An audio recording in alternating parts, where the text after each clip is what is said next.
year in high school, and it was going to end the last month of her last year in high school, and that's what it did. It was a, thank you, it was a very hard struggle just to get that first book published, because nobody wanted it. Believe it or not, I wrote the first book. I'm going to give this back to you now. Thank you for the visual aid. I wrote that first book. I worked at NYU. Anyone go there? Ah, so I never had you at Hayden Hall at the dorm. Okay. I worked in a dorm at NYU. I was the assistant manager. And my job was to sit at a desk from 9 to 5, and every time a kid hated her roommate, she would come down and complain about it to me. And that was what I did. And while I was doing that, because the kids didn't wake up until about noon, I started writing this book about a girl whose mom was dating her teacher. Because that was what was happening to me. My mom called me one day, about a year after my dad died, and she was like, honey, I have some news. You know your teacher, Ron? There's no one here named Ron, is there? I'm sorry, Ron. I'm going out with him. And you know what you don't want to hear from your mom? Is that she's dating your teacher. Like, when I go home for the holidays, I see my mom and my teacher making out.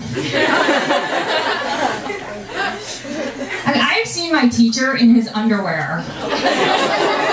Yeah, I know, think about it. Yeah, it's gross. I've seen my teacher's toenails. My friends got really sick of hearing me talk about that.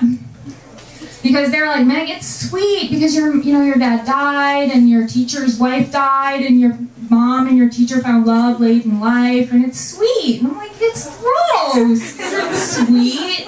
So I don't know if any of you have kept a diary or write down your feelings when you're upset, but when you're upset, a good thing to do is to write your feelings down. It makes you feel a little bit better. So I had a lot of feelings about my mom and my teacher. And I started writing my feelings down, and it just morphed into this entire story about this girl whose mom was dating her teacher. And I thought, wow, this is really long. It's like 200 pages long. I should turn this into a book and get money for it, because I have a really big American Express bill. And the dorm didn't pay very much. So I showed it to my friends, and I said, what do you think about this? And they were like, well, this would be good if the girl wasn't 30. So I thought, okay, I'll make her be 14. And then I thought, but still not very much happens. Like, it's just her mom dates her teacher and she flunks algebra. And I thought, what could I have happen? So I said to my friends, okay, these are the two things I thought of that could happen. The girl could turn out to be a princess, or she could be kidnapped by aliens. Which do you like? And my friends were like, well, I guess turning out to be a princess is more realistic.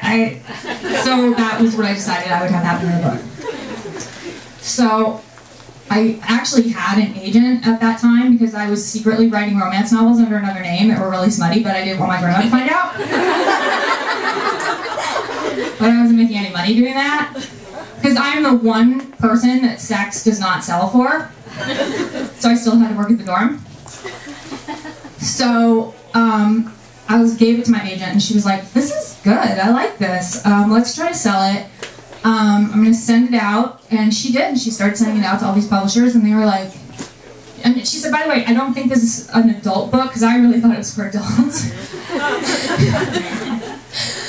I think it's a children's book, and I was like, you're crazy, but whatever. So she started sending it out, and we started getting these rejection letters back that were so mean. They said things like, this book, The Princess Diaries, is not fit for children or anyone.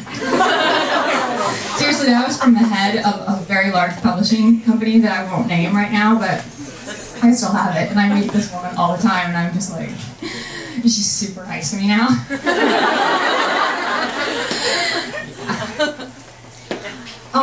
And also my agent started sending it out to Hollywood, because she's like, I think this would be a great movie. And I was like, you're crazy, but whatever. So finally, oh yeah, and I forgot to tell you, some of the rejection letters said things like this.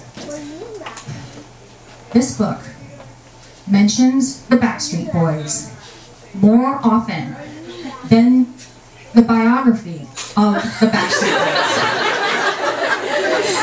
And it got rejected. So, I was like, why is that bad? Because at that time, there weren't a whole lot of YA books that didn't feature dogs dying or girls being molested by their uncles. So it just was a little bit different than what people were used to reading at that time. So it was just kind of the first like chick litty kind of book for teens. It was kind of Bridget Jones for teens, and they weren't really used to seeing that. So then it landed on the desk of this editor who was just, it was like her first day, and she called up and she's like, I love the Backstreet Boys. I am publishing this book.